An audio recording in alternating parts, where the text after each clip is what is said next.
junto con el IGB, pero entre impuesto a la renta e IGB estaría el más importante, ¿ya? Entonces comenzamos la sesión del día de hoy tocando este tema muy importante que es el impuesto a la renta. Lógicamente nos vamos a enfocar en el impuesto a la renta empresarial, es decir, el impuesto a la renta que van a pagar las personas, disculpen, las empresas, ¿ya? Entonces comenzamos. Lo que nosotros ahora estamos visualizando es el esquema de determinación del impuesto a la renta. Es una especie de resultados, pero que se elabora para fines tributarios. Eso es lo que nosotros estamos viendo ahora. Por ejemplo, comenzamos en la parte de arriba, ingresos afectos al impuesto a la renta, ya, artículo 1 al artículo 5. Esos artículos hacen referencia a la base legal donde nosotros vamos a encontrar lo que regula a este punto de ingresos afectos al impuesto a la renta, que sería básicamente nuestra cuenta 70 si nosotros nos vamos al plan contable general empresarial. Ojo, nótese que dice ingresos afectos. Vamos a tener también ingresos que no estarán afectos al impuesto a la renta. Algunos ejemplos los vamos a ir tocando, viendo en casos prácticos, ¿ya? Entonces ahí está. Luego el costo computable. Si yo digo que los ingresos afectos estarían o se visualizarían en la cuenta 70, el costo computable sería un equivalente al costo de ventas. Solo que este costo computable es un término tributario. El término contable es costo de ventas, pero son equivalentes, ¿ya? Igual, siempre haciendo la salvedad que todo lo que es en el esquema del impuesto a la renta es lo concerniente a que esté aceptado para fines del impuesto a la renta. Eso hay que tenerlo en cuenta, es muy importante. Ya, entonces ahí está. Una vez a nuestros ingresos afectos le restamos el costo computable, vamos a tener lo que se conoce como renta bruta. A esta renta bruta le restamos los demás gastos aceptados. Ya estaría aquí todo el elemento 6, ¿no? 62, 63, 64, 65, incluso 67, ya, 68. Todo le restamos aquí. Y le sumamos otros ingresos, que serían las demás cuentas del elemento 7. Podría ser la cuenta 75, la cuenta 77, ¿ya? La cuenta 76 no, porque la cuenta 76 es de carácter contable, es una estimación contable.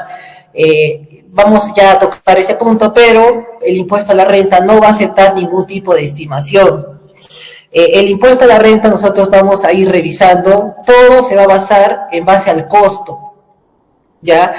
No es como contablemente, que en algunos casos nos permite actualizar nuestro costo a valor razonable, es decir, a valor de mercado. De repente yo tengo un activo y este activo sube su valor en el tiempo. Entonces yo lo llevo a valor razonable y por ello se genera un ingreso, ¿ya? Entonces ese ingreso lógicamente no va a estar grabado con el impuesto a la renta porque es una estimación contable. Ya eso es importante que lo tengamos en cuenta. Entonces, una vez a la renta bruta, ya, que sería un equivalente de la utilidad bruta en el estado de resultados, le quitemos gastos aceptados y le sumemos otros ingresos, vamos a tener la renta neta o utilidad neta. Más o menos nos vamos dando cuenta que cuando hablamos de renta se asocia con ganancia. A esta renta neta le tenemos que restar las pérdidas tributarias compensables de acuerdo al artículo 50. Este punto es muy importante, también lo vamos a tocar, pero tributariamente se permite que uno arrastre las pérdidas. Supongamos que yo el año pasado, año 2020, ha sido un año muy difícil para varios sectores, ¿no? Para varios sectores de diversas empresas. Hoy día un poco se ha reactivado la economía, ¿no? A pesar de diversas coyunturas que estamos atravesando, pero el año 2020 ha sido un año muy difícil. Hemos tenido una cuarentena rígida, han habido empresas que no han podido operar con normalidad. Por ejemplo, ¿no? Los cines, que recién hace poco han podido reaperturar, incluso con un aforo reducido. Ya, entonces, ¿qué ocurre? Yo de repente el año 2020 tuve pérdida. Entonces, esa pérdida yo puedo arrastrarlo a este año. Y hay dos sistemas, el sistema A y el sistema B. Ahora vamos también a revisar en qué consiste cada sistema. Eso es muy importante, porque contablemente no se puede arrastrar pérdidas, tributariamente sí. Aunque nosotros también sabemos que contablemente la utilidad pérdida se va yendo a la cuenta 59. ¿Ya? Pero en este caso las pérdidas tributarias van a permitir que nosotros disminuyamos la base imponible para determinar el impuesto a la renta. ¿Ya? Entonces eso es muy importante. Una vez tengamos eso, tenemos aquí la renta neta imponible.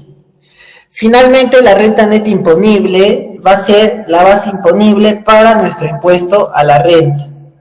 Sobre esto, nosotros aplicaremos la tasa del impuesto a la renta. Ahora, en la actualidad, tenemos 4 regímenes tributarios, que también lo vamos a tocar sesiones adelante.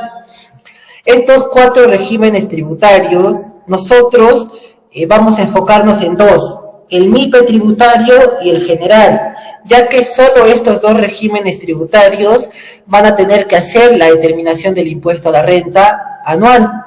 Solamente MIPE y solamente general. El régimen MIPE tributario aplica una tasa del 10% a las primeras 15 UITs y al restante la 29.5%. Ya eso vamos a verlo también con casos prácticos, ¿ya? Porque es más entendible con casos prácticos, ¿no? Cuando hablamos de tasas, de aplicar tasas, de rangos, es más fácil si nosotros hacemos con casos prácticos. Ya, mientras que el régimen general sí aplica al 100% de la renta neta imponible la tasa de 29.5%. Ahí tendremos nosotros nuestro impuesto a la renta, ¿ya? Impuesto. A este impuesto a la renta se le restan créditos. El crédito, se podría decir, más conocido, más usual, son los pagos a cuenta del impuesto a la renta. Nosotros todos los meses presentamos nuestro Declarafácil, ya el Declarafácil, formulario 621, todos los meses lo presentamos. Ahora, si nosotros todos los meses presentamos este Declarafácil, al momento de presentar el Declarafácil se declaran 2 impuestos, el IGB, que es el tema que vamos a ver después de impuesto a la renta, y vamos a también presentar el impuesto a la renta mensual, que es un tema que vamos a ver, el tema subsiguiente, ¿no? Luego de impuesto a la renta vemos IGB y luego vemos impuestos de carácter mensual. Ahí vamos a ver este impuesto a la renta mensual. Ya, pero es importante que tengamos en cuenta que ese impuesto a la renta mensual califica como un pago a cuenta. Es decir, yo estoy pagándole de manera anticipada a la SUNAT algunos montos pequeños de impuesto a la renta. Esos créditos, al final yo lo voy a utilizar como impuesto a la renta anual, y el saldo que quede se da de repente un saldo a favor o de repente un saldo a regularizar. Si es un saldo a regularizar, yo tendré que realizar el respectivo pago. Si es un saldo a favor, yo podré utilizarlo contra mis pagos a cuenta de los próximos meses. ¿Ya? Como les menciono, esto más vamos a entenderlo cuando lleguemos a este punto de los impuestos de carácter mensual. Listo. Entonces, es muy importante que se maneje este esquema de determinación del impuesto a la renta. Ahora, muy importante, ¿qué es la renta? Porque estamos hablando del impuesto a la renta, pero ¿qué es la renta? Y nosotros ya, habiendo visto el esquema, podemos entender a qué se refiere renta. No, básicamente la renta es la ganancia que tiene la empresa. Entonces, si nosotros hablamos de impuesto a la renta, estamos hablando de un impuesto sobre la ganancia de las empresas. ¿Será solo de las empresas? No.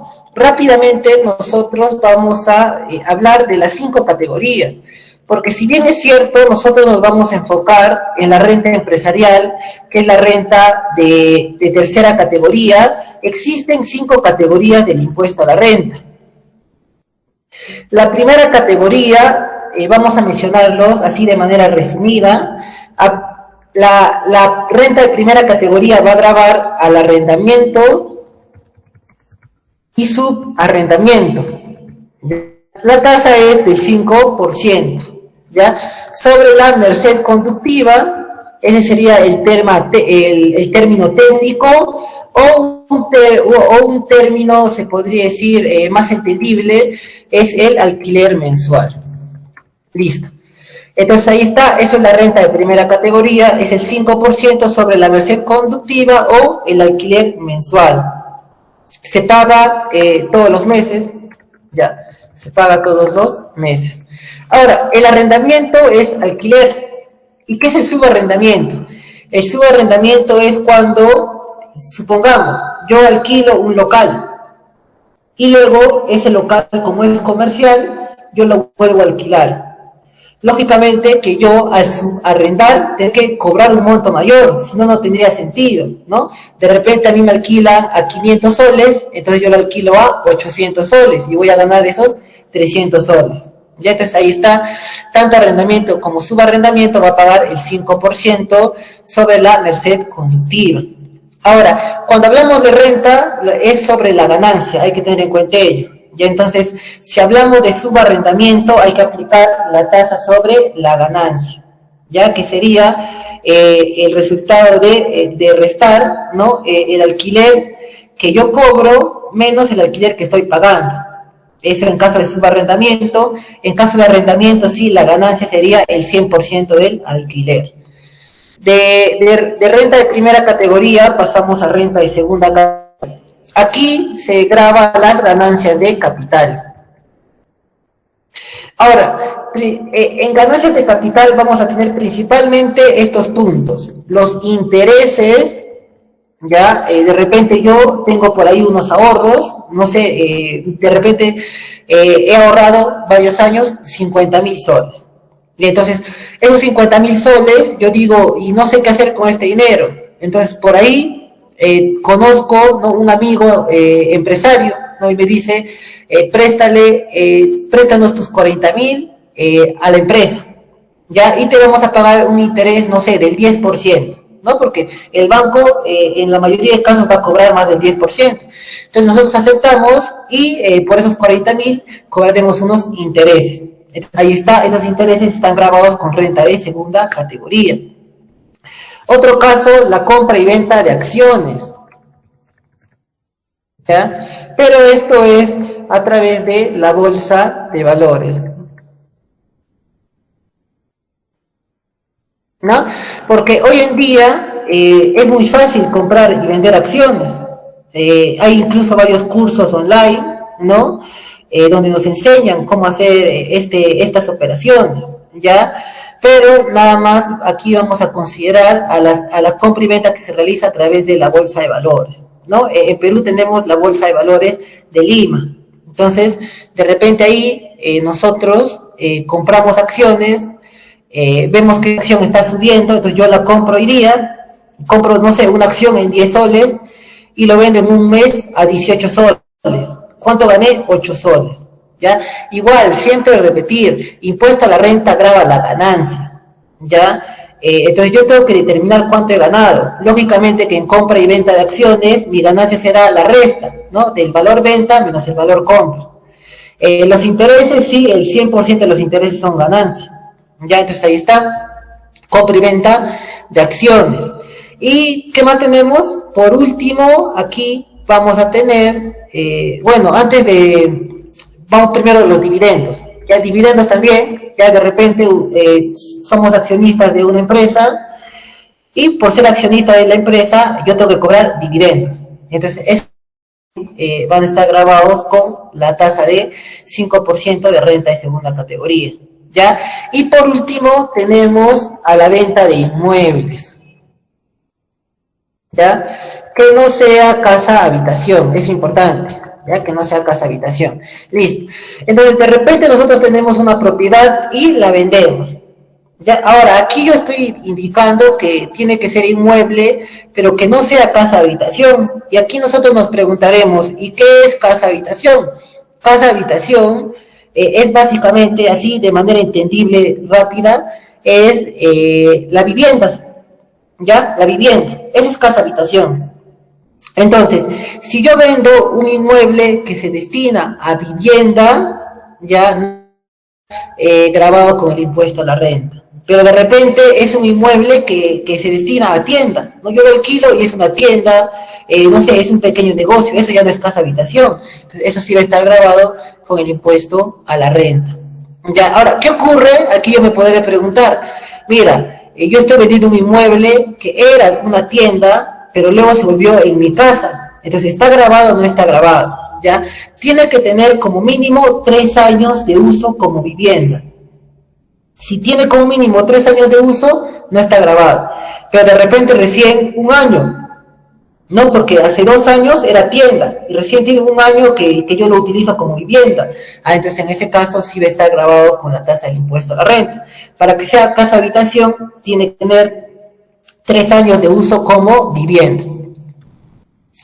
¿Cuál es la tasa de la renta de segunda categoría? Es el 5% sobre la ganancia. Listo, ¿ya? Y ya más o menos entendemos a qué nos referimos con la ganancia, ¿no? Hay que restar nuestro costo, ¿ya? Listo. Ahora, renta de tercera categoría es la renta empresarial, ¿ya? En esto vamos a profundizar con casos prácticos, entonces nada más ahí lo dejamos. Renta de cuarta categoría es al trabajo independiente.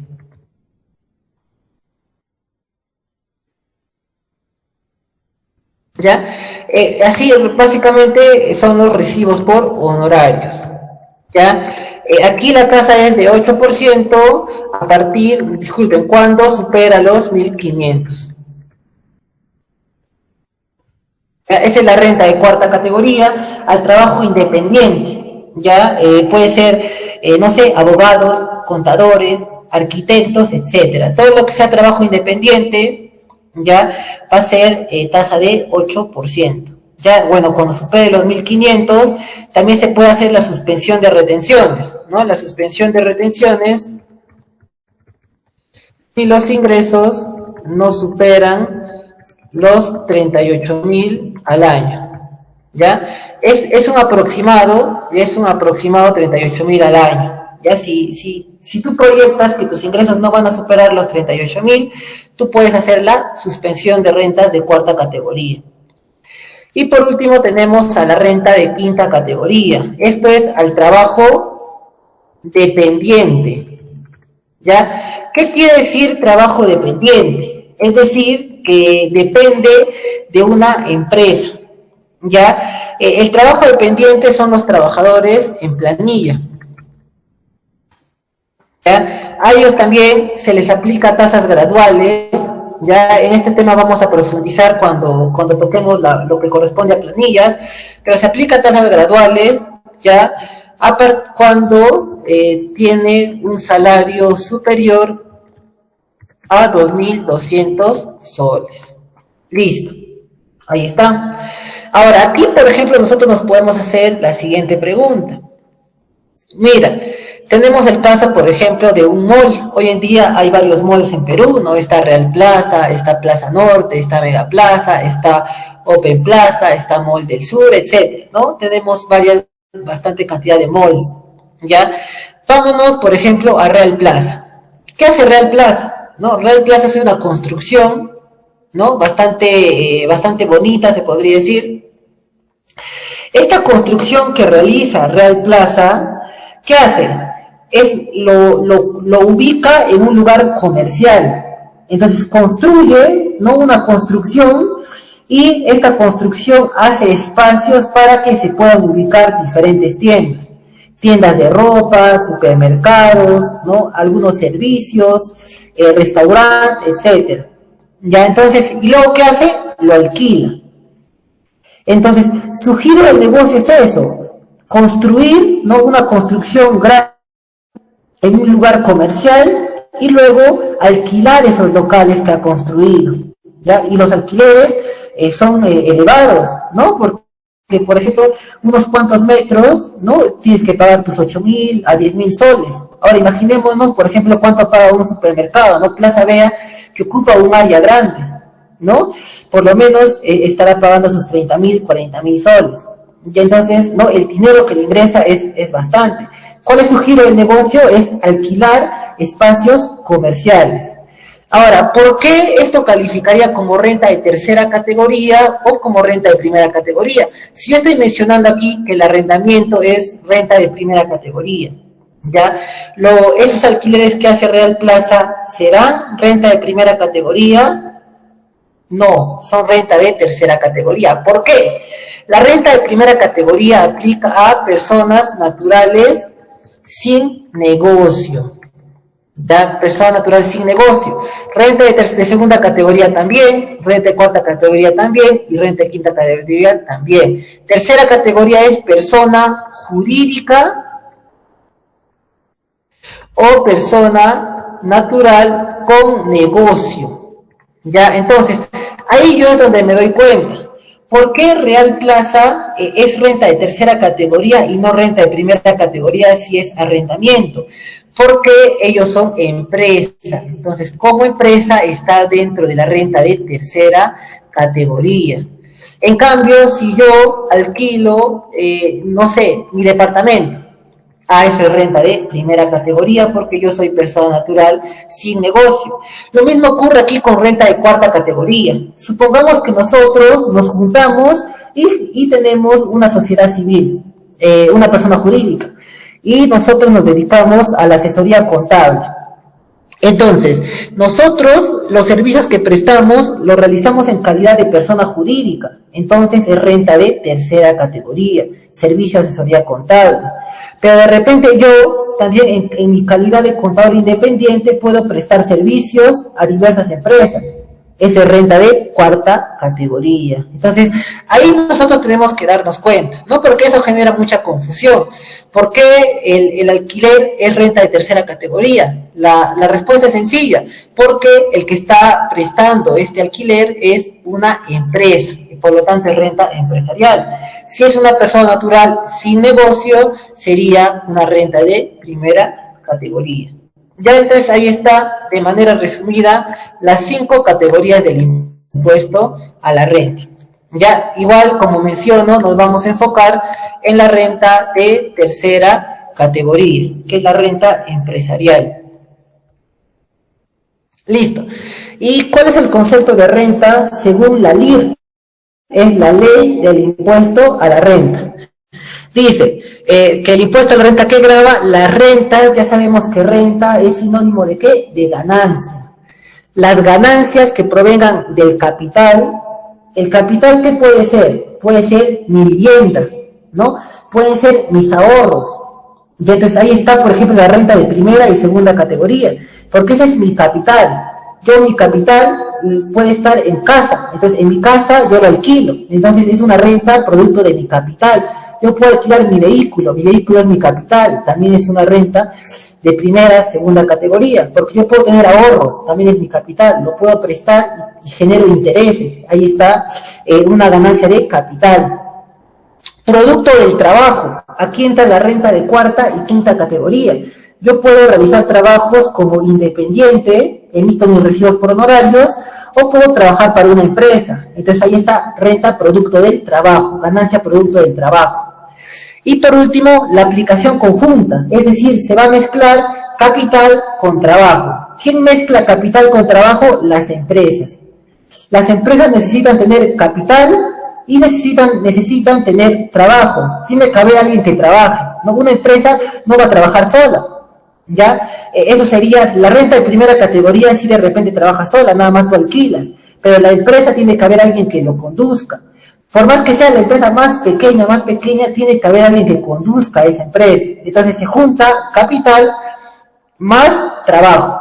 Esa es renta de tercera categoría. Entonces ahí está. Entonces el impuesto a la renta que grava las ganancias del capital, las ganancias del trabajo y las ganancias que provengan del capital del trabajo de manera conjunta. Ahora, un punto muy importante, ya el artículo 33 del reglamento de la ley del impuesto a la renta. ¿De qué nos va a hablar este artículo? ¿Cómo yo hago con el tema de las normas contables? Nosotros, las 4 sesiones anteriores, hemos estado revisando todo lo que es el proceso contable. desde asientos contables hasta balance de comprobación, estados financieros. Pero nos hemos enfocado netamente en el aspecto contable, ¿ya?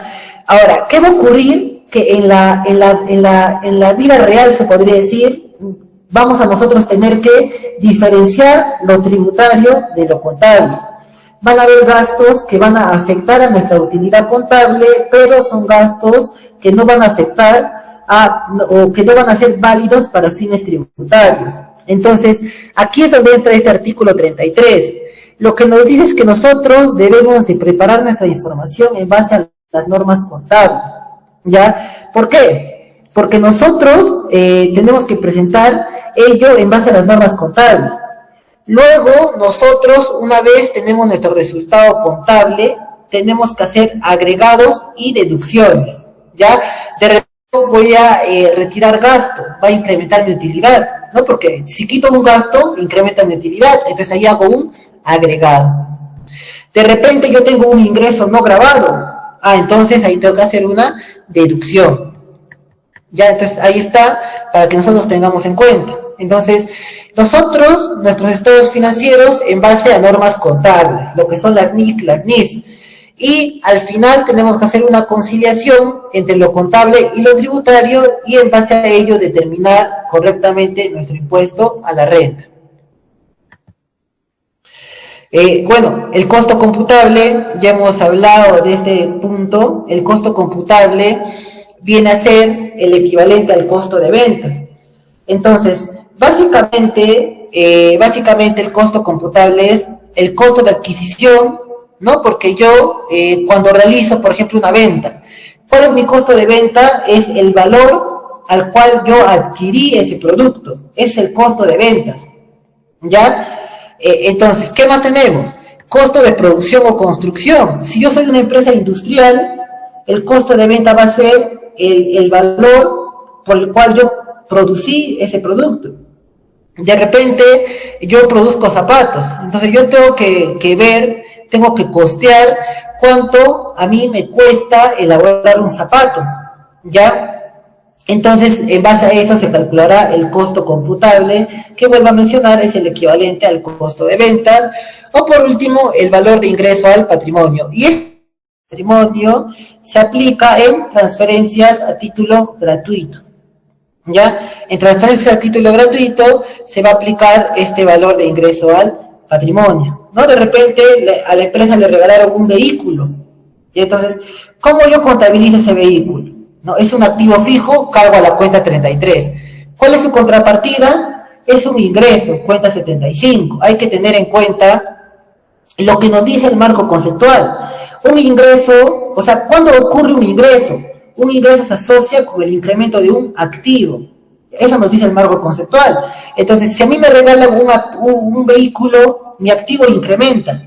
Incrementa mi activo, entonces, ¿qué es? Es un ingreso. Ya, eso hay que siempre tener en cuenta, es muy importante el marco conceptual, ya que el marco conceptual tiene coherencia con las normas tributarias. Ya, el marco conceptual sí tiene coherencia con las normas tributarias.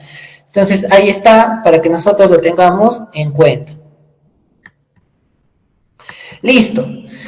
Pasamos a un punto muy importante. Las reglas generales para determinar si es que los gastos son aceptados para fines tributarios, ¿ya? Ahora, nosotros, cuando entremos a revisar las normas tributarias, siempre las normas tributarias, mucho se van a enfocar en los gastos. ¿Por qué? Estamos nosotros viendo que el impuesto a la renta es un impuesto a la ganancia de las empresas, ¿ya? En caso de la renta de tercera categoría. Es un impuesto a la ganancia. ¿Qué ocurre? Una empresa, mientras tenga más gastos, va a tener una mayor ganancia o una menor ganancia. Va a tener una mayor ganancia, ¿ya? Mientras menos gasto tiene, va a tener más ganancia. Y mientras más gasto tiene, va a tener menor ganancia, ¿no? Entonces, el gasto tiene un efecto negativo en nuestra utilidad. Si yo tengo más gasto, menos utilidad, y mientras menos gasto tengo, tendré más utilidad. Entonces, ¿qué hace la SUNAT? La SUNAT va a regular mucho este tema de los gastos.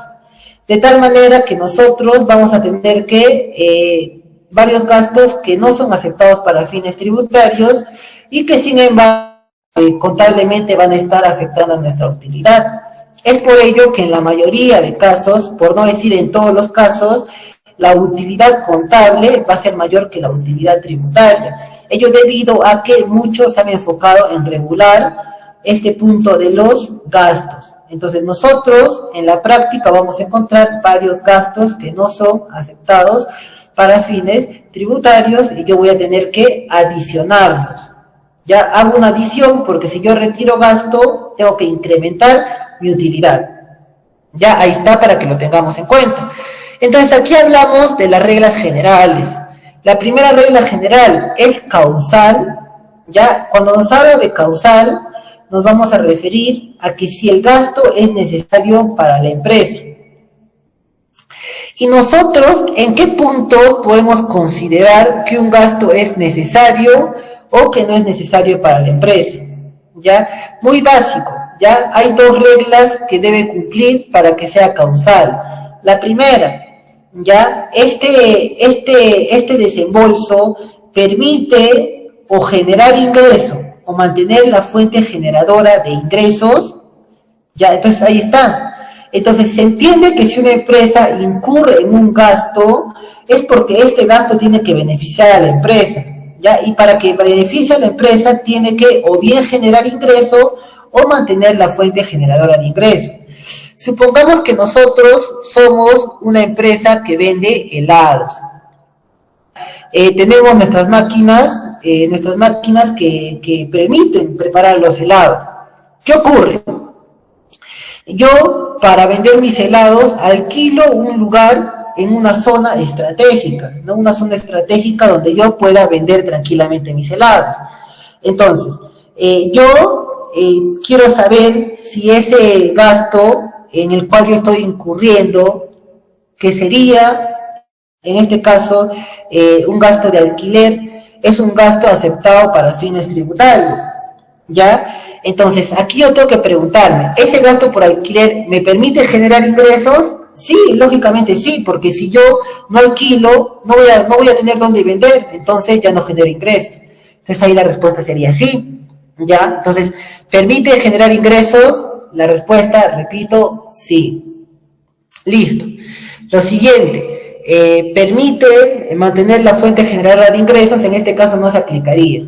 Ya, el alquiler permite generar ingresos. ¿Qué tipo de gasto podría ser que permite mantener la fuente generadora de ingresos?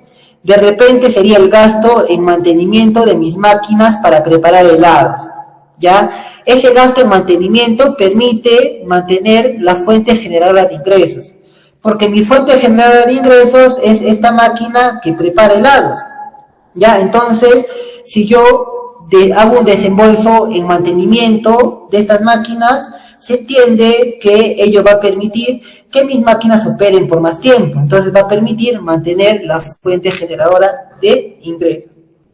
Ahí hablamos de causalidad, ¿ya? Para todos los gastos hay que ver eso. Si el gasto beneficia de alguna manera a la empresa. Por ejemplo, ¿no? Tenemos mucho el caso de los gastos personales, ¿no? Y esto sobre todo mucho ocurre cuando hablamos de una empresa IRL, una empresa pequeña podría ser, ¿no? Porque, por ejemplo, la IRL, ¿qué tiene? Tiene un titular, ¿no? No es como las sociedades anónimas que tiene varios accionistas. La IRL tiene un único titular. Entonces, este único titular puede ser que por ahí en la empresa hay gastos personales de esta persona. De repente ahí ha comprado una laptop para su hijo, ¿no? De repente ahí pasa un terno para él, ¿no? Un vestido para su esposa, etcétera. Gastos que benefician a la empresa, no, de ningún modo benefician a la empresa. Entonces ahí tenemos claramente un gasto que no es causal, por lo tanto es un gasto no aceptado para fines tributarios.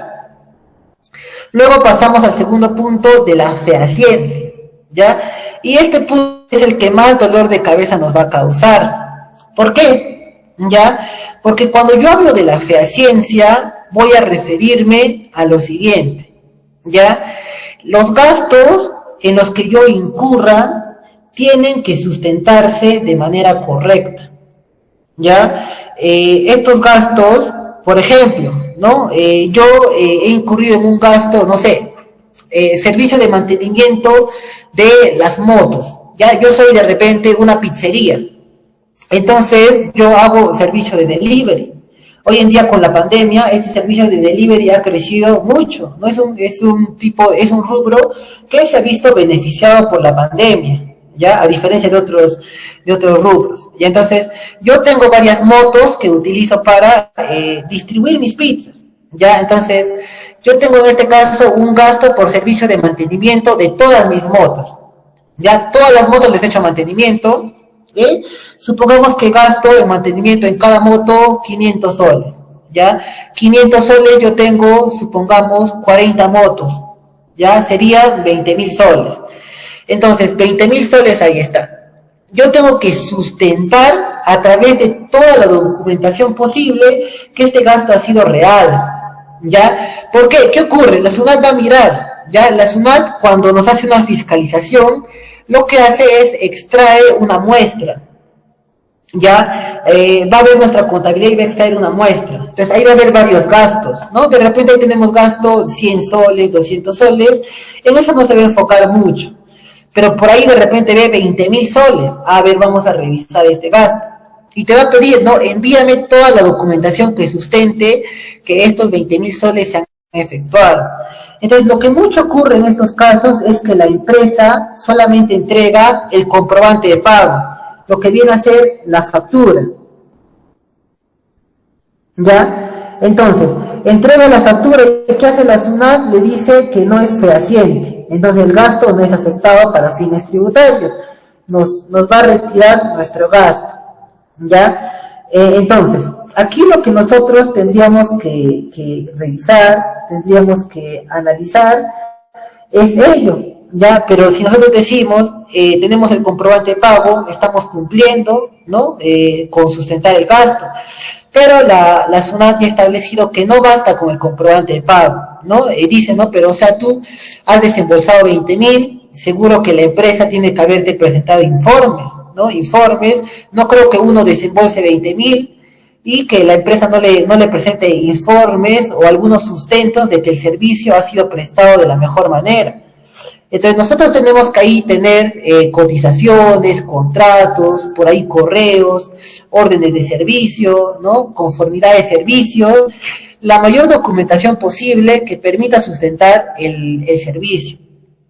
Ya, de eso hablamos cuando tocamos este punto de la fehaciencia. Es que este servicio, ya que este servicio, o bueno, que el gasto tenga toda la documentación sustentatoria que permita verificar que es real, que efectivamente el servicio ha sido prestado. Luego tenemos el tema de los medios de pago. Ya, este tema tenemos aquí de la bancarización, ya que es principalmente permite combatir la evasión tributaria, ¿ya? ¿Qué nos dice?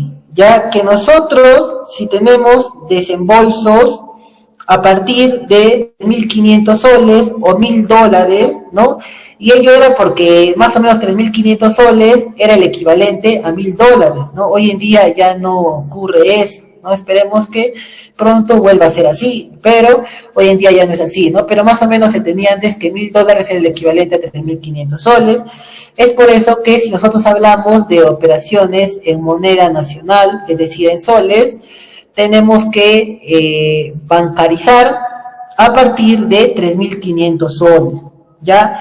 Yo no puedo, por ejemplo, pagar, no sé, no 10.000 soles, no sé, lo llevo en maleta, no sé, ya eso no es válido.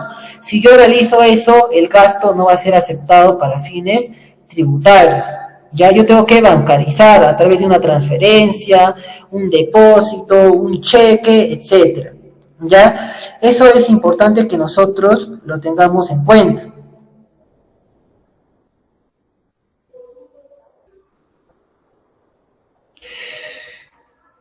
Luego pasamos a el tema de valor de mercado.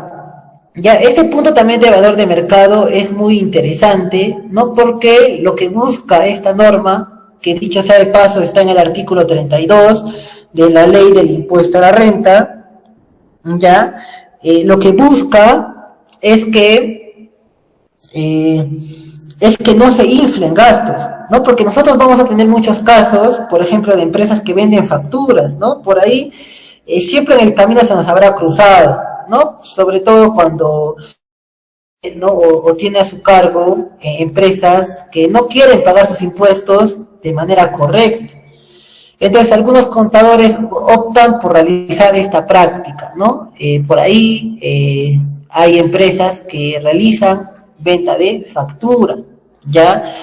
Entonces, justamente para combatir esto se aplica esta regla que tiene que ser a valor de mercado, ¿no? Porque a veces cuando por ejemplo, alguien quiere comprar facturas falsas, ya que es evasión tributaria, ¿no? Dicho sea de paso, es un delito, también hay que tener cuidado con eso, ¿ya? ¿Qué ocurre? Que nosotros, por ejemplo, de repente le pedimos, ¿no? Le pedimos nosotros un importe, no sé, de 50.000 soles. Y entonces, esa empresa, ¿no? Cualquier monto, no sé, 50.000 soles. Y entonces, aquí lo que la SUNAT va a hacer es verificar, ¿no? Supongamos que nosotros tenemos ahí compra de computadora, 8.000 soles. Entonces, la SUNAT ve el modelo, no se dice una Core i3, vamos a revisar cuánto está en el mercado. Entonces, busca en el mercado y encuentra que esa computadora que está en nuestra contabilidad por 8.000 soles, en el mercado, en las tiendas, ¿no? La venden a 3.000 soles, supongamos. Entonces, ¿qué ocurre? Que no está a valor de mercado. Entonces, es un claro indicio de, en este caso, de una operación falsa, ¿ya? Que se podría investigar más a fondo, pero lo que va a ocurrir es que ese desembolso no va a ser aceptado para fines tributarios, ¿no? De ahí también se tendrá que evaluar el tema de la responsabilidad.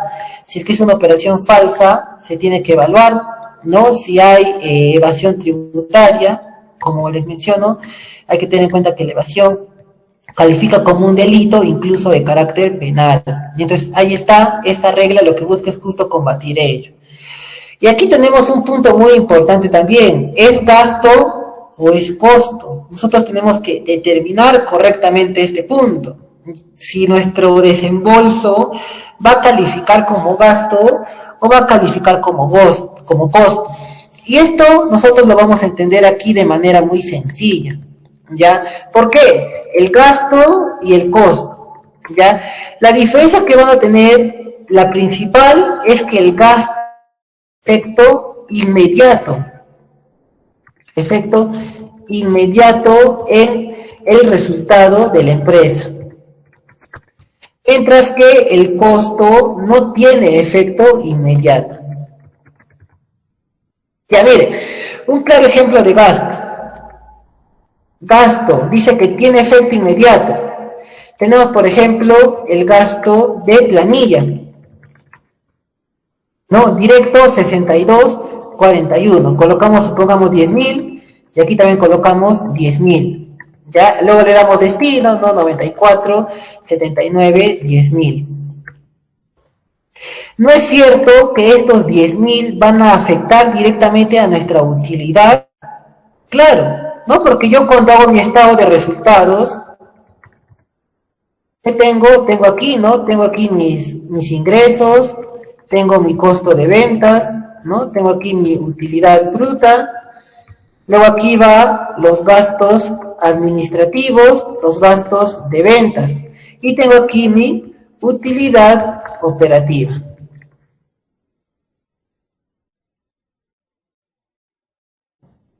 No, ahí está, tengo mi utilidad operativa, ¿ya? Entonces, eso es lo que nosotros aquí tenemos, ¿ya? Entonces, va a afectar directamente porque estos 10.000 vendrían aquí, ¿cierto? Entonces, tiene efecto inmediato en el resultado de la empresa. Y si tiene efecto inmediato, entonces, como nosotros el impuesto a la renta grava la utilidad, entonces va a tener incidencia directa sobre el cálculo del impuesto a la renta. Ahora, si nosotros nos vamos al caso de un costo, por ejemplo, podemos tener aquí el activo fijo, ¿ya? ¿Qué ocurre con el activo fijo? No tiene efecto inmediato en resultado. Por ejemplo, yo cuando realizo una compra de activo fijo, ¿qué ocurre? 33.46. Supongamos que es 8.000 soles, ¿ya? Una maquinaria, 8.000 soles, le colocamos, listo. No se hace destino, no se hace nada, ¿ya? Entonces, ¿qué ocurre? Que esto va a tener efecto inmediato, va a ir a nuestro estado de resultados, va a tener efecto inmediato en nuestra utilidad. No, no va a tener efecto inmediato, ¿ya? Pero ¿en qué momento el costo tiene incidencia en el resultado? En este caso, para que tenga incidencia en el resultado, ¿qué tendrá que pasar? Tendrá que depreciarse, ¿no? Al depreciarse, tiene efecto en el resultado. ¿Ya? ¿Por qué? Cuando yo lo deprecio, utilizo 68, 39, 95, 79, supongamos que es 500, ¿ya? 500 soles, ahí está, ahí está, ahí está. Entonces, ahí está. Entonces, cuando yo deprecio, ahí recién es donde tiene efecto en resultado, pero al inicio no. Es por eso que yo digo que el costo no tiene efecto inmediato en el resultado. Recién va a tener incidencia a medida que se va depreciando. Lo mismo ocurre con la mercadería. En la mercadería, ¿qué ocurre? Yo cuando compro la mercadería es de la siguiente forma, ¿no? 60, 42, no, 20, 61. Ya ahí está. Entonces, ¿este asiento tiene incidencia en resultados? No, no tiene incidencia en resultados. ¿Cuándo va a tener efecto en resultado? Tiene efecto en resultado al momento de venderse. ¿Por qué? Cuando yo vendo mi mercadería, reconozco la 69 contra la 20. Entonces, esta 69 de aquí sí va a ir aquí, pues, ¿no? Va a ir a costo de ventas. Pero es así, no tiene efecto inmediato. Recién bajo una vez se venda. Eso sería en caso de mercadería. Y en caso de activo fijo sería al momento de depreciarse. Ya, entonces ahí está. El gasto, efecto inmediato. El costo no tiene efecto inmediato. Esa es la diferencia. Ahora, ¿eso va a generar variaciones en la determinación de nuestro resultado? Sí, claramente sí. Ya, claramente sí va a generar variaciones en la determinación de nuestro resultado. ¿Ya? Porque si yo determino como gasto, directamente va a ir contra mi utilidad, entonces va a disminuir mi utilidad, pero de repente no era gasto, era costo, entonces todavía no debe ir como gasto, todavía no debe tener incidencia en mi utilidad, por lo tanto tendré una mayor utilidad. Entonces ahí está la diferencia. Ahí la importancia de determinar correctamente si es que un desembolso es o gasto o es costo. Porque ello va a determinar que nosotros tengamos un distinto impuesto a la renta, ¿ya? Va a determinar que tengamos una distinta utilidad, y si tenemos una distinta utilidad, vamos a tener un distinto impuesto a la renta, porque volvemos a repetir, el impuesto a la renta grava sobre la ganancia o utilidad. Y luego tenemos el tema del devengo, ¿ya? Bueno, el devengado, en términos así entendibles, es, ¿no?, reconocer la operación cuando sucede independientemente de la fecha de cobro o pago, ¿ya? Por ejemplo, ¿no?, en la compra, cuando devenga, cuando se transfieren los riesgos y beneficios, ¿ya? Entonces, ahí devenga. Puede ser al crédito, puede ser al contado, pero si ya se transfirieron los riesgos y beneficios, ya devengó la operación, ¿ya?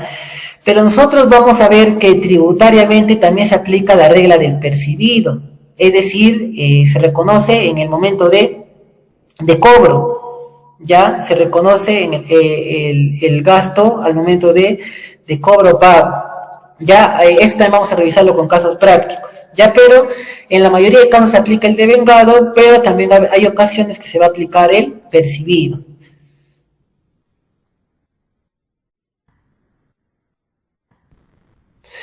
Y ahora sí, hemos revisado las reglas generales, ¿ya? Las reglas generales son estas de aquí, ¿ya? ¿Por qué se les dice reglas generales?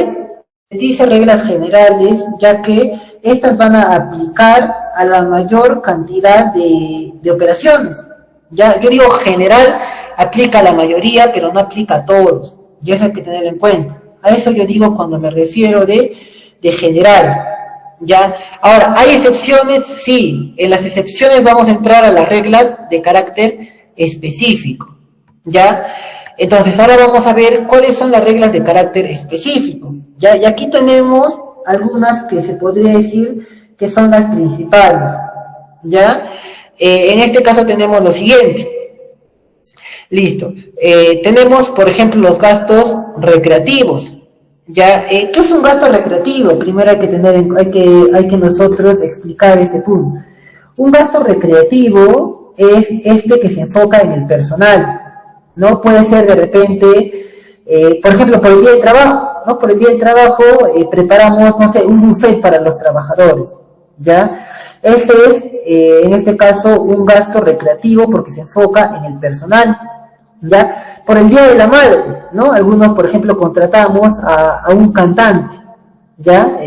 A un cantante de, no sé, de Yo Soy, le llevamos, ¿no? Un cantante, algunas veces he visto, ¿no? Que llevan estos cantantes de Yo Soy, ¿no? Y ahí les hacen un evento, ¿no? Entonces ahí está, ese es un gasto recreativo. La empresa que hace fiesta de fin de año, es un gasto recreativo, se enfoca en el personal. ¿Qué hace la empresa? La empresa entrega canastas navideñas a los trabajadores en Navidad, a otro gasto recreativo. ¿Por qué? Porque se enfoca en ¿quién? En el personal, ¿ya? Entonces, ¿los gastos recreativos son aceptados para fines tributarios? Sí, pero están sujetos a límites.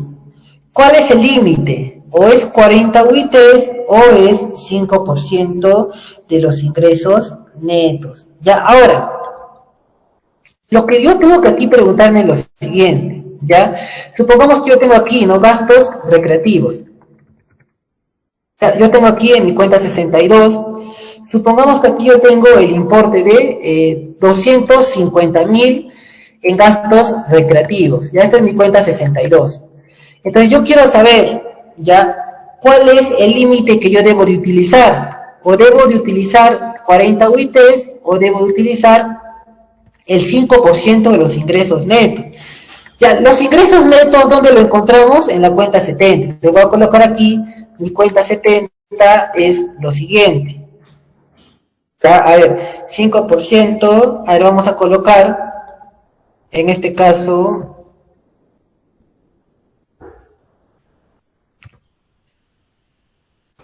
a que sea 7,500,000, ya esos son mis ingresos netos. 7,500,000 son mis ingresos netos, están en mi cuenta 70. Ahora sí, yo quiero saber cuál es el límite que voy a aplicar. Si voy a aplicar o 40 UITs o el 5% de mis ingresos netos. Entonces yo hago lo siguiente, voy a poner aquí mis dos límites, ¿ya? Primero 40 UITs y luego el 5% de nuestros ingresos netos. 40 UITs. UIT 2021. ¿Cuánto es el monto? 4,400. Entonces yo multiplico 40 por 4,400 y me da 176,000. ¿Y cuánto es el 5% de mis ingresos netos? Multiplico mis ingresos netos por el 5%. ¿Cuánto me da? 375,000. Yo me hago la pregunta, ¿cuál de estos dos límites uso? ¿Ya? Entonces se usa el menor. ¿Y cuál es el menor? En este caso, 176,000. Este es el menor. Entonces yo utilizaré el límite de ¿cuánto? De 176,000. Esto es lo máximo que yo puedo tener como gasto. Como gasto aceptado, ojo. ¿Ya? Entonces, ¿cuánto es mi gasto de mi cuenta 62? ¿Cuánto es mi gasto? Aquí lo tengo, es 250,000. ¿Ya? 250,000, ahí está. Este es el gasto que yo tengo, este es mi gasto recreativo. Pero yo tengo, en este caso, el tope máximo 176,000. Entonces, ¿hay un exceso? Sí. ¿De cuánto? Mi exceso será del resultado de restar 250,000 con 176,000. ¿Cuánto me da? 74,000. Este es un exceso. Y este exceso se tiene que adicionar. Ahí está. ya que esos 74.000 están como gasto en mi resultado. Entonces yo tendré que retirarlo. Ya hago una adición, porque si yo retiro gasto, ¿qué va a ocurrir? Que va a incrementar mi utilidad. Ya eso hay que tenerlo en cuenta, por eso hago una adición. Entonces, así es como se aplica en este caso, este límite. Ya se tiene que ver el menor entre 40 UITs y el 5% de los ingresos netos. Ya hay que tener en cuenta ello. Y luego, ya teniendo el límite, ahí vemos, ¿no? ¿Cuánto es mi exceso? Ese exceso lo tendré que adicionar. Listo. Luego tenemos los gastos de representación. Ya, los gastos de representación se enfocan en los clientes. Si los gastos recreativos se enfocan en el personal, los gastos de representación se enfocan en los clientes. Ya, es muy importante que nosotros fidelicemos a los clientes, ¿no? Porque al final los clientes son los que sostienen a la empresa. Ya, si una empresa no tiene clientes, no tiene ventas. Si no tiene clientes, no tiene ingresos. Entonces, es importante este punto de fidelizar a los clientes, ¿ya? Entonces, de repente ahí uno puede hacer regalos, ¿no? Las empresas suelen hacer regalos a sus clientes más importantes, por ejemplo, les envían vinos, no sé, ¿no? Hasta hay casos que les regalan viajes, etcétera. Y entonces, esos son gastos de representación. ¿Se enfocan en quién? En los clientes.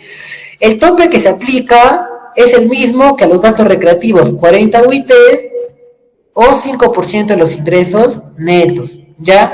Entonces, lo mismo se aplicaría de esta forma, ¿no? Igualito, ¿ya? Tenemos que revisar nuestros límites y luego el exceso lo adicionamos. Si no hay exceso, no hay ningún problema. Solo si hay exceso, adiciono. Si no hay exceso, no hay ningún problema. ¿Ya? Entonces, esos son los gastos de representación, gastos que se enfocan en los clientes.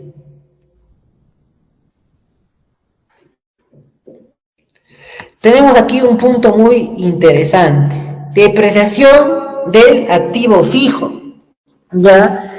Nosotros sabemos que conforme a la NIC 16 se tiene que reconocer un activo fijo. ¿Y qué es un activo fijo? Un activo fijo es aquel activo que se usa por un periodo mayor a un año. Ya, por un periodo mayor a un año. Entonces aquí yo tengo, por ejemplo, activo fijo. Supongamos que yo adquiero, no sé, una mesa, ¿ya? Adquiero una mesa.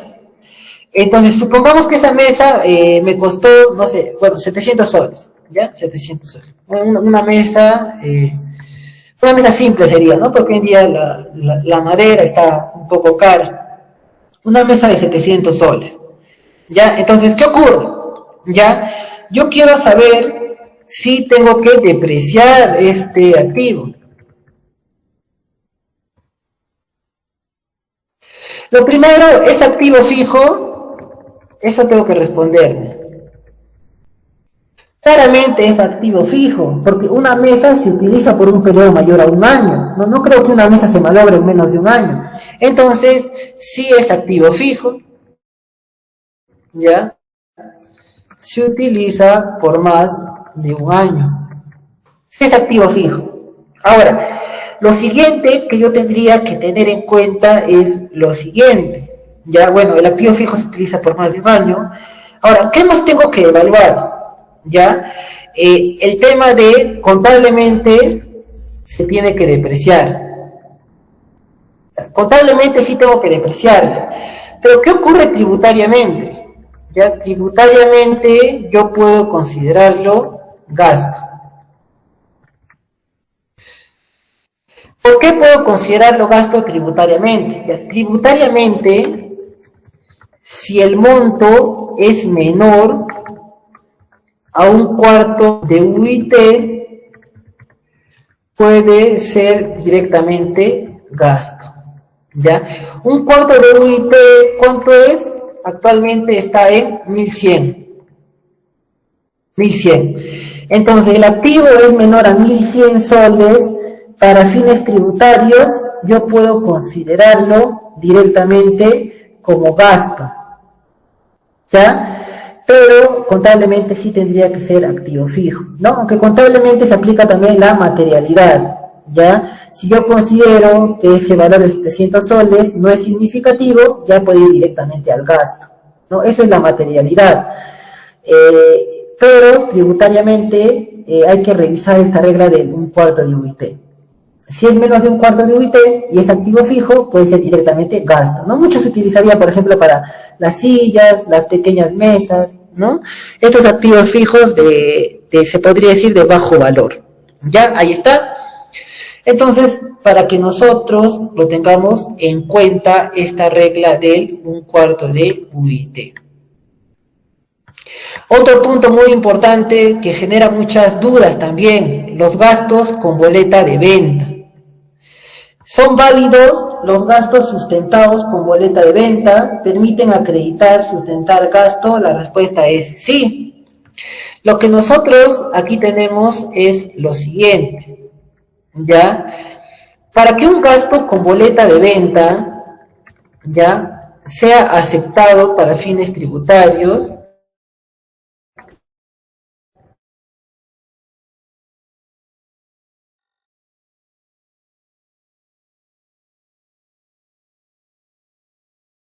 existen 4 regímenes tributarios. Ya existen 4 regímenes tributarios. ¿Ya? Ahora, nosotros nos vamos a enfocar en el nuevo RUS.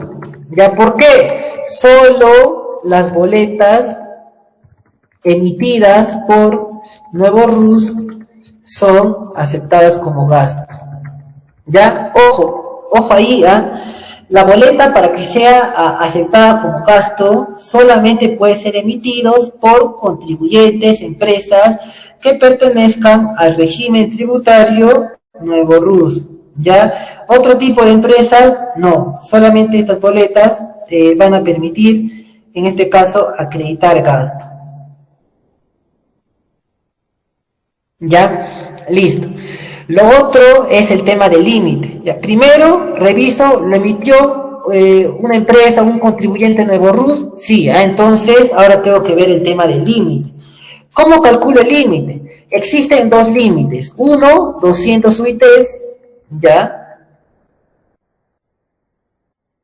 Y otro, el 6% de los montos del comprobante de pago con derecho a usar el crédito fiscal. ¿Ya? El 6% de comprobantes con crédito fiscal. Ya bueno, todavía no hemos tocado IGB, pero ¿qué es el crédito fiscal? El crédito fiscal es el IGB compras. Ya, ese es el crédito fiscal. IGB compras, eso es crédito fiscal. Ya, para que lo tengamos en cuenta. Listo. Entonces, habiendo dicho eso, ya saben, todo comprobante que tenga derecho a utilizar el crédito fiscal, ahí le aplicamos el 6%. Entonces, ¿cuánto es 200 UITs? ¿Ya? ¿Cuánto es 200 UITs? 880.000. ¿Ya? 880.000 son 200 UITs. ¿Cuánto será el 6%? Entonces, nosotros tenemos que conocer cuántos son los comprobantes con derecho a crédito fiscal. Supongamos que son, voy a multiplicar esto por 30, ya ahí está, que sea 26.400.000, ya 26.400.000. Entonces multiplico este de aquí por 6%. ¿Cuánto me da? Me da 1.584.000. Ya, y yo tengo aquí, ¿no?, gastos con boleta de venta. Ya, supongamos que mis gastos con boleta de venta son por... vamos a poner que sean por 950.000. Ahí está, ¿ya? Entonces, ¿yo qué límite aplico? Siempre aplicamos, en el límite se aplica el menor. ¿Cuál es el menor? Este de aquí. Ese es el menor, ¿ya? Entonces, yo tengo aquí el menor, que es 880.000, ¿ya? Aquí está el 6%, bueno, este es mi límite, listo. Entonces, ¿hay exceso? Sí. ¿De cuánto es mi exceso? Resto 950.000 con 880.000, 70.000. Estos 70.000 se tendrá que adicionar. así se aplica este tema de el límite a los gastos que estén sustentados con boleta de venta. ¿Ya? Así se aplicaría en este caso. Listo. Y por último, este punto de los costos, del costo de vehículos. Ya, aquí, en este punto del costo de vehículos, hay que tener en cuenta algo. Ya, lo que nosotros tenemos que tener en cuenta aquí, con respecto al costo de los vehículos, es lo siguiente. Nosotros, bueno, una empresa puede tener vehículos, ¿no? Lo más lógico es que una empresa tenga algunos vehículos, ¿no? Y así, sobre todo si hablamos de empresas grandes, ¿no? Vehículos para distribuir sus productos, etcétera. Ya, ahora, ¿qué es lo que ocurre con este punto de los vehículos? Ya, lo que va a ocurrir es lo siguiente.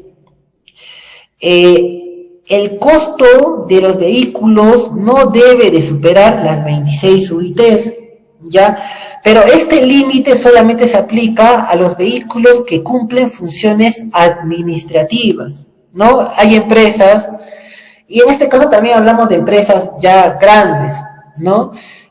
Las empresas, ¿qué hacen? ¿No? Le asignan de repente un vehículo a su gerente, ¿no? A los directores, etcétera. Y entonces, le asignan un vehículo para que cumpla sus funciones administrativas. ¿Ya? Esos vehículos no deben de superar las 26 UITs, en este caso 114.400. Si ese vehículo, ojo, solamente para funciones administrativas, por ejemplo, es de 120.000 soles, ¿no? Encima, hoy en día que los vehículos han subido de precio por el tema del dólar, ya es de 120.000 soles, supongamos, ¿ya?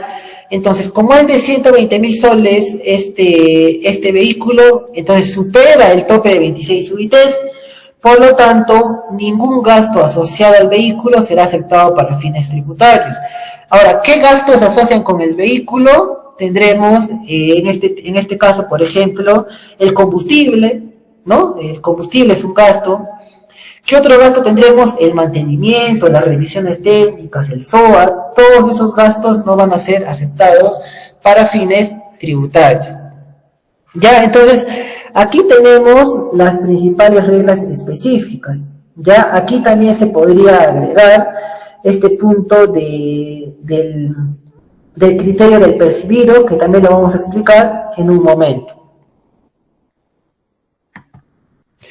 Hablamos de la depreciación. Esta se encuentra regulada en el artículo 22 del reglamento de la ley del impuesto a la renta. Ya ahí está la depreciación. Ahora, nosotros contablemente también hemos mencionado esto mientras realizábamos nuestra monografía.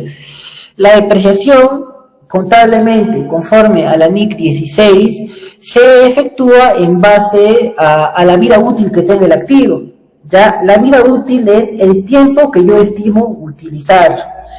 De repente yo estimo utilizar, no sé, un vehículo por 10 años, ¿no? La empresa no, es una empresa pequeña, se podría decir, entonces nada más por 10 años, ¿ya? Entonces yo depreciaría la tasa del 10%, así en 10 años llega al 100% de su vida. Pero tributariamente no es así. Tributariamente existen tasas máximas de depreciación, que son las siguientes, ¿ya? Ganado de trabajo y reproducción, 25%, vehículos de transporte terrestre, 20%, maquinaria y equipo utilizadas en actividad minera, 20%, equipo de procesamiento de datos, 25%, maquinaria y equipo adquirido a partir de 1991, 10%, y otros bienes, 10%, ¿no? Son las principales. Aquí podríamos agregar, por ejemplo, a las gallinas, ¿no? Las gallinas se deprecian a tasa de 75%. También está el tema de los edificios, ¿no? Los inmuebles se deprecian a tasa del 5%. ¿Ya? Estos son los principales, ya saben, este cuadro lo pueden consultar en el artículo 22 del reglamento de la ley del impuesto a la renta, específicamente en el inciso B.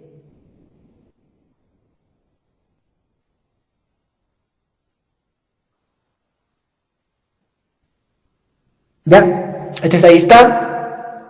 Ahora, el año pasado, en mayo, ¿no? Ya más de un año atrás, salió este decreto legislativo, el 1488. Este decreto, el 1488, ¿qué hizo? Permitía la depreciación acelerada, ¿no? En cierto modo, una forma de beneficiar, en este caso, a las empresas que se vieron muy afectadas por el COVID-19. Pero, ¿de qué forma beneficiaría a las empresas? Ya, de la siguiente manera. Si una empresa tiene más gasto por depreciación, lógicamente menos utilidad, menos impuesto a la renta.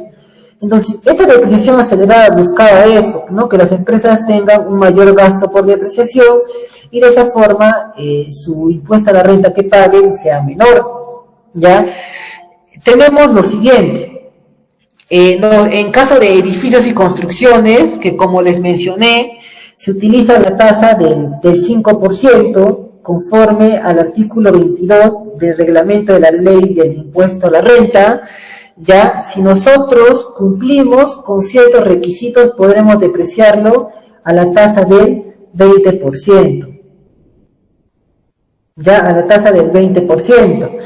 ¿Cuál es el requisito? Dice que la construcción inicie desde el 1 de enero del 2020, ya hasta el 31 de diciembre del 2002, con un avance del 80%. Ya, es decir, que la construcción tiene que estar en el rango de 2020 a 2022, pero al cierre del 2022 tiene que tener un avance del 80%. Si se cumple con ello, yo podré utilizar la tasa del 20%. Ya, ahí está, utilizaré la tasa del 20%. Listo. Entonces, lo que nosotros aquí tenemos es que esto sería en caso de que yo realice la construcción del edificio, ¿no? De repente no la empresa, pero a través de un contratista. Ya el avance al 2022 tiene que ser del 80% y esa construcción se va a poder depreciar utilizando la tasa del 20%. Y si yo adquiero ya el inmueble, ¿no? ya construido, tengo que adquirirlo entre los años 2020 y 2022. Si los adquiero entre esos años, voy a poder aplicar la tasa del 20%. Ya, eso es en caso de los edificios y construcciones, ¿no? Que todavía afecta para este año. Podemos iniciar la construcción, el requisito es que al 31 de diciembre del 2022 tenga un avance del 80%. O también de repente mañana la empresa compra un inmueble. Como lo hemos comprado entre el rango de 2020 a 2022, se puede depreciar a tasa del 20%. Luego tenemos el caso de equipos de procesamiento de datos. Ya, como equipo de procesamiento de datos califica, por ejemplo, la computadora. Ya, ahí está la computadora. La tasa de depreciación que va a utilizar es del 50%. Ya, es decir, en 2 años ya está, se acabó su vida útil. Ya, bueno, actualmente es del 25%. Ahora, en estos casos que vamos a tener aquí, estos 5 casos, el requisito es que estos productos se adquieran entre el año 2020 y 2021. 2020 ya pasó, pero 2021 es el año actual. Entonces, si ustedes adquieren, por ejemplo, hoy día una computadora, ustedes pueden depreciarlo aplicando la tasa del 50%. Ya, ahí está. Igual aquí, en maquinaria, se puede depreciar a 20%, ¿no? Ya que la tasa actual es del 10%. Si lo adquieren entre 2020 y 2021. Luego tenemos vehículos de transporte terrestre. Actualmente es 20%, pero si se adquiere entre 2020 y 2021 se puede utilizar la tasa de 33.3%. Y por último tenemos los vehículos híbridos o eléctricos. Ya, la tasa es del 50%, ya, en caso de que se adquiere entre 2020 y 2021, ya que actualmente se deprecia a 20%. No, bueno, actualmente no se hace diferencia entre vehículos normales y vehículos eléctricos, ¿no? En caso de las depreciaciones normales.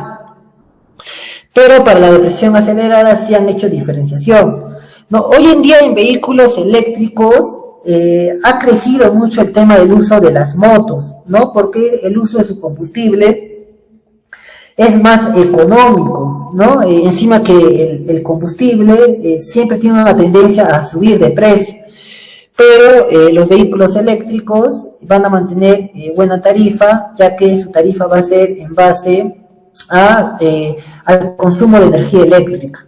Ya, entonces ahí está.